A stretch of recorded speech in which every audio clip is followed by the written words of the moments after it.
Today I'm going to show you how to remove backgrounds and keep the original reflection and shadow in Adobe Photoshop. First, go to File, Place Embedded, and place your second image. Adjust the size, angle, and position. Press Enter once you're satisfied. Now go to Select and Subject. With the selection active, click on the mask icon to create a mask. This time I will match the color of the lion to this background. So let's select the thumbnail of the lion, or top layer.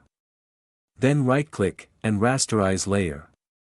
Go to Image, Adjustments, and open your match color. Under the source, select the name of the document that we're working in. And select the background layer below. Let's increase the fade all the way to 20. Then press OK.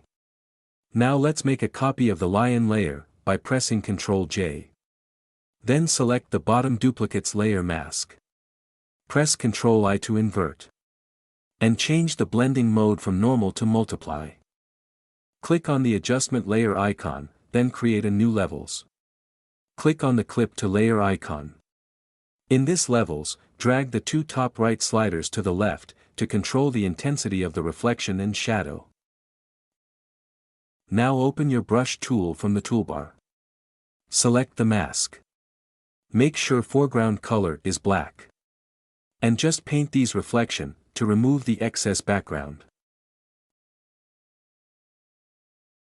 Now select the lion copy or top layer. Click on the adjustment layer icon, then create a new color lookup. From the drop-down, select the foggy night.